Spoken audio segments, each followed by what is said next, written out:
पुंडलिक वरदे हार विठ्ठल.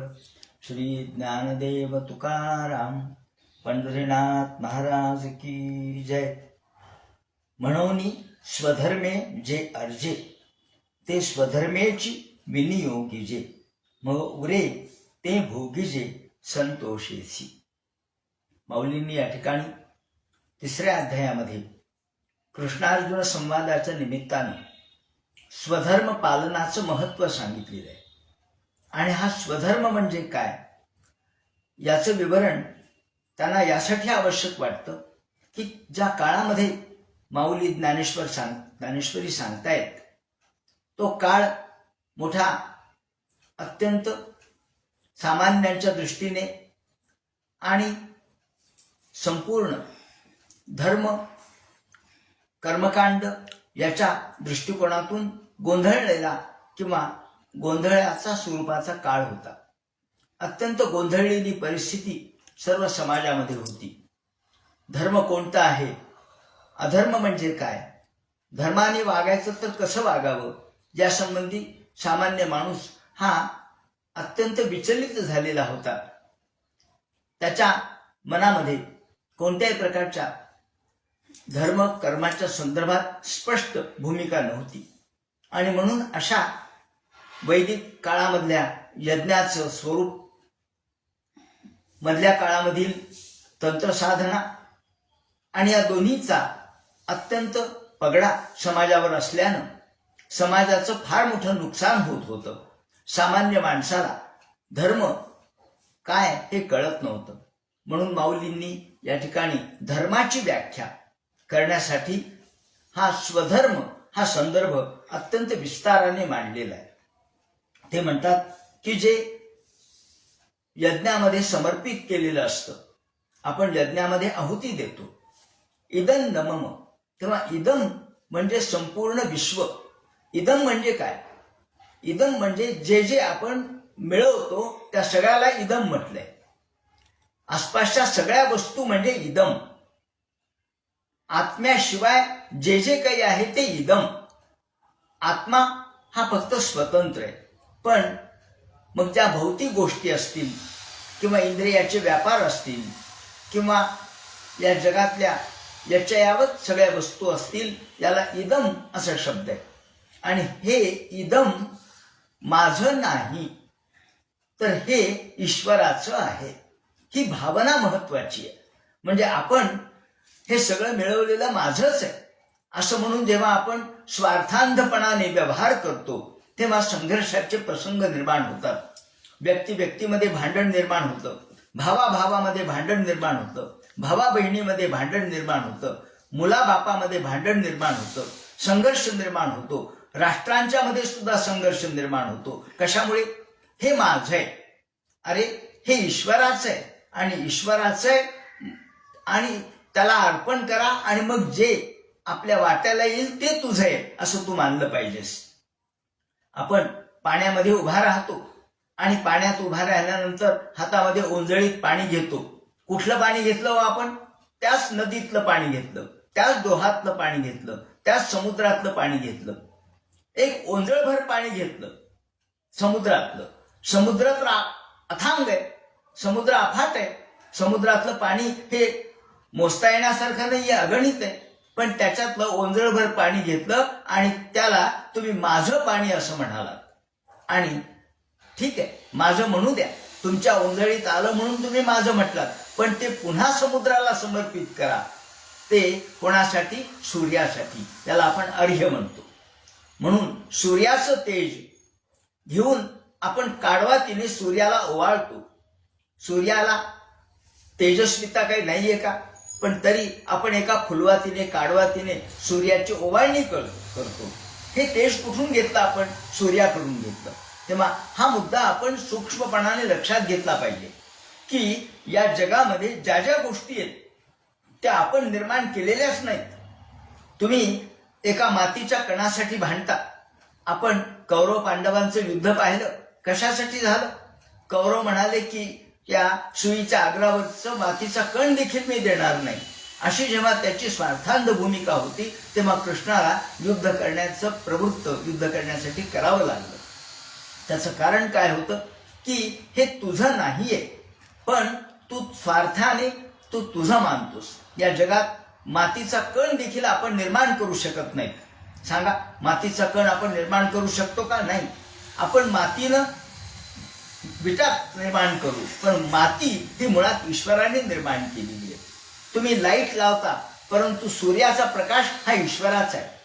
तुम्ही पंखा लावता आणि म्हणता की माझ्या हातामध्ये बटन आहे पंख्याचं, पण वारा कोणी निर्माण केला? वारा त्या ईश्वराने निर्माण केला. वारा नसेल तर पंखा कसा चालेल? वायू नसेल तर पंखा चालणार नाही, आकाश नसेल तर पोकळी असणार नाही, आपल्याला हे दूरध्वनी वगैरे ऐकू येणार नाही. प्रकाश नसेल तर आपल्या घरामध्ये देखील अंधकार पडेल.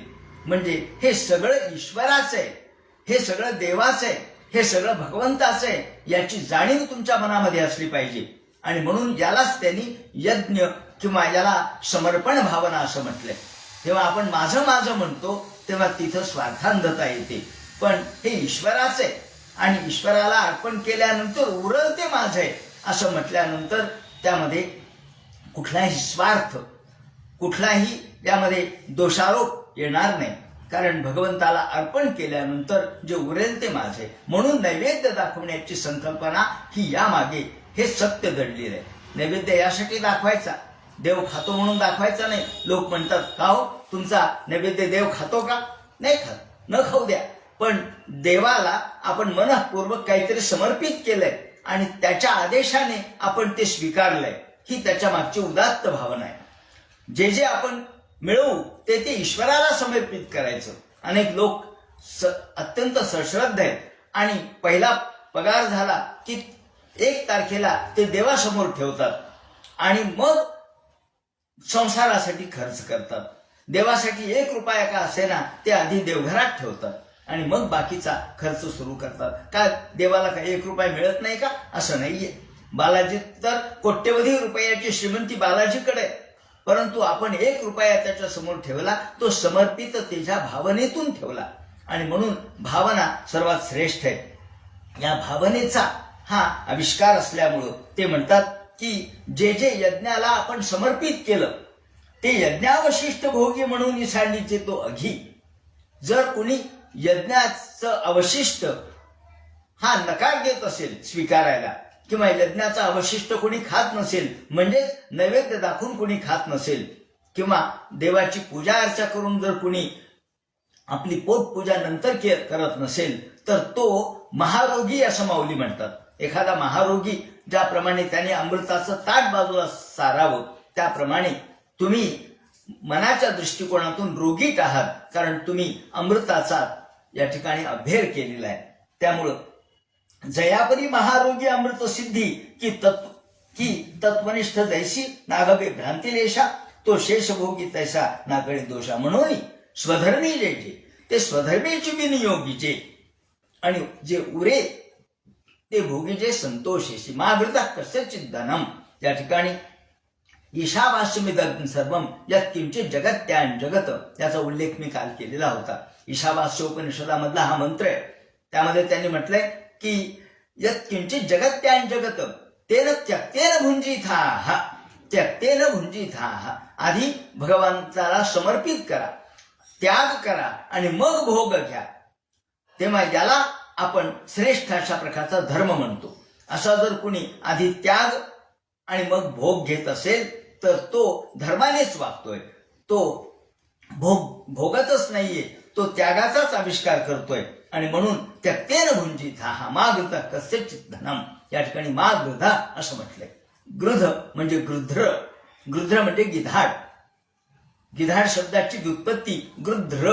गृह म्हणजे घेणे आणि ध्रुव म्हणजे धारण करणे. म्हणजे माझं म्हणून घ्यायचं आणि ते लोकाला परतच द्यायचं नाही. जे माझं म्हणून घेतलं ते जवळ ठेवायचं, गृह. आणि ध्रुव म्हणजे धारण करणे. उष्ण घ्यायचं लोकांकडून पण लोकांना परत करायचं नाही. आपण म्हणू आपण असं वागत नाही, पण का हो तुम्ही भगवंताचं उष्ण घेतलं नाही का? हे सगळं हे शरीर उष्ण घेतलंय. यातलं रक्त म्हणजे यातला द्रव पदार्थ पाणी रूपाने आपण उष्णा घेतलाय. श्वासोश्वास जो आपला चाललाय तो देखील आपण वारा उष्णा घेतलाय. डोळ्यातलं तेज आपण सूर्याकडून उसनच घेतलेलं आहे. रसनेचा हा रसवत्ता ही आपण पाण्याकडून उसनी घेतलेली आहे. हाडाचा कणखरपणा आपण भूमीकडून उसना घेतलाय. मग जे जे उसनं घेतलंय ते आपण परत दिलं पाहिजे का नाही?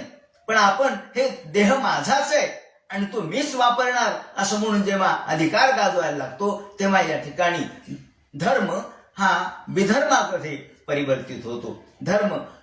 धर्म स्वधर्म राहत नाही, त्याच्याऐवजी तो अधर्म होतो, विधर्म होतो. आणि म्हणून माऊली म्हणतात की गृध्र राहू नका. आणि आपण काल प्रसाद, निर्माल्य आणि प्रदक्षिणा याच्या अनुषंगाने हे चिंतन मांडलेलं होतं की साधंच अन्न असतं, परंतु जेव्हा देवाला नैवेद्य दाखवून आपण घेतो तेव्हा तो प्रसाद होतो. त्याचप्रमाणे साधंच फूल असतं, पण भगवंताला समर्पित केलं की ते निर्माल्य होतं. आणि म्हणून बाबा बोरकरांच्या सारखे कवी धन्य निर्माल्याची कळा, मृत्यू सर्वांग सोहळा असं म्हणतात. निर्माल्य सुद्धा श्रेष्ठ दर्जाचं मूल्यवत्ता प्रगट करणारं ठरतं. का? सामान्य फूल हे निर्माल्य नसतं. देवावरून खाली आलेलं फूल मात्र निर्माल्य असतं, कारण ते एका व्यापक श्रेष्ठ उदात्त तत्वाला समर्पित झालेलं आहे. तसं तर फुलाच्या नशिबी कोणाच्या अंगावर चढावं? एखादं फूल, एखादी कळी एखाद्या प्रेतावर देखील चढते, परंतु प्रेतावर बाजूला टाकलेलं फूल हे निर्माल्य नसतं. एखादी स्त्री आपल्या त्या केसाला ती माळते, परंतु तिच्या केसामधून बाजूला पडलेला तो गजरा तो निर्माल्य असू शकत नाही, कारण तिथे श्रेष्ठ अशा प्रकारची उदात्त वृत्ती नाही, भावना नाही, तर अपवित्रता आहे. आणि भगवंताच्या साठी जे फूल समर्पित होतं ते मात्र निर्माल्य ठरतं. आणि म्हणून या निर्माल्याला महत्व आपण देतो, त्याला आपण मस्तकी लावतो आणि साधत चालणं. परंतु जेव्हा भगवंताच्या मंदिराच्या भोवती आपण चालतो तेव्हा त्याला आपण प्रदक्षिणा म्हणतो. मग या ठिकाणी शिवसेवा नावाचा एक संदर्भ मुद्दाम या ठिकाणी देतो. शंकराचार्यांनी फार सुंदर या शिवसेवेचं वर्णन आपल्या संस्कृत श्लोकामधून केलेलं आहे. आणि या संस्कृत श्लोकाचाच अनुवाद जनी जनार्दन स्वामी यांनी केलेला आहे. संत जनी जनार्दन स्वामी आपल्या एका पदामध्ये म्हणतात की पायाचे चालणे नेमे प्रदक्षिणा, वाचेचे बोलणे सकळ स्तुती, प्राशीने खाणे नैवेद्य तीर्थ. आपली जर अशी भावना झाली की आत्मा शंभूपती, गिरिजा हेच मती, प्राणपै करती परिचर्या. माझा आत्मा म्हणजे शंभू आहे, शंकर आहे.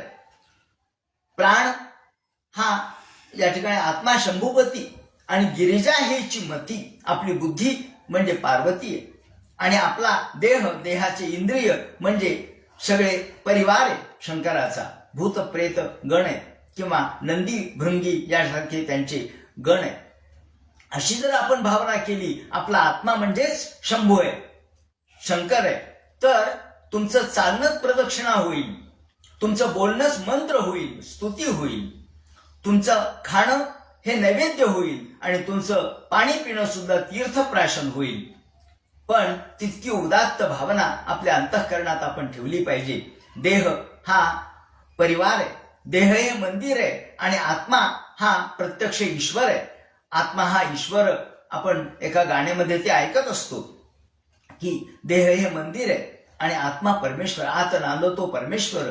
हा परमेश्वराचं स्वरूप जर आपण आपल्या अंतरंगामध्ये ठेवलं, आपण स्वतःलाच जर ईश्वर रूप मानलं, कुठे जगामध्ये इतरत्र देव पाहण्याची गरज नाही, स्वतःमध्येच आपण ईश्वर पहा. आणि पूजित सेमी कवणाला, पूजित सेमी आपुल्याला, आपुल्यामध्ये विश्व पाहुनी, पूजित सेमी विश्वाला, असं जसं केशवसूत म्हणतात त्याप्रमाणे अशी भावना झाली तर आपोआपच अद्वैताची क्रिया सहजच होते.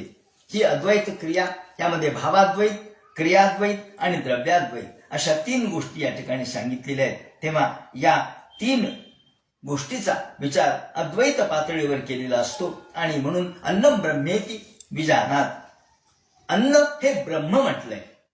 आपण जर उपनिषद पाहिलं, त्या उपनिषदामध्ये प्रामुख्याने तैत्तरीय उपनिषद, या उपनिषदामध्ये अन्नम ब्रह्मेति विजानात असं म्हटलंय. अन्न ब्रह्म आहे. समर्थ रामदासांनी 14 ब्रह्म सांगितलेले, त्यापैकी अन्न हे ब्रह्म सांगितलंय, अन्न हे पूर्ण ब्रह्म. आणि उदरभरण नो हे जाणीजे यज्ञ कर्म. पहा, साध्या जेवणाला यज्ञ कर्म म्हटलंय. त्याचं कारण आपली भावना उदात्त ठेवली पाहिजे. म्हणून अन्नम ब्रह्मेति विजानात हा पावित्र्याचा भाव या ठिकाणी आपण लक्षात ठेवला तर इंद्रिय प्रीतीसाठी जेव्हा आपण जेवत नाही तेव्हा तो यज्ञ होतो, आणि इंद्रिय प्रीतीसाठी आपण जेवलो तर ते जेवण होतं. आता या ठिकाणी लक्षात घ्या, आजकाल सुरुची भोजन फार सुरू झालेले आहे. सुरुची काय हो? सुरुची तुम्हाला जे आवडेल ते खा. स्वरुची आपला धर्म म्हणतो नाही नाही नाही, स्वरुची नकोय. प्राणाशी आहार द्यावा, इंद्रियाशी नेदावा. आपण इंद्रियाची चोचणी पुरवू नये, प्राण धारणे पुरतं आपण खावं. इंद्रियाचा मागे लागू नये. नेंद्रिय प्रीती निमित्तम भरताच्या कथेमध्ये, जडभरताच्या कथेमध्ये आपल्याला भागवतामध्ये हे दिसतं की जडभरत जे जेवण करत होता नेंद्रिय प्रीती निमित्तम, तो इंद्रिय प्रीतीसाठी जेवण करत नव्हता, तर तो प्राण धारणेसाठी जेवण करत होता. म्हणून त्यागावर आधारलेला भोग जर आपण लक्षात घेतला तर हे लक्षात येईल की इंद्रिय प्रीतीसाठी जेवण नाहीये, तर प्राणाच्या धारणेसाठी जेवण आहे. म्हणून ऋतुकाळी गमन हे भोग होऊ शकत नाही, आणि म्हणून श्रीकृष्णाला आपण 16 सहस्र भोगनी ब्रह्मचारी म्हणविसी असं जे म्हणतो त्याच्या मागलं तत्व हे आहे की भगवान हे स्वधर्माने वागणारे होते, म्हणून 16 सहस्र नारी असून त्यांना ब्रह्मचारी म्हटलं गेलेलं आहे. तेव्हा यातलं तत्व, धर्मस्य तत्वम निहितम गुहायाम, हे धर्मतत्व लक्षात घ्या, ते किती सूक्ष्म आहे.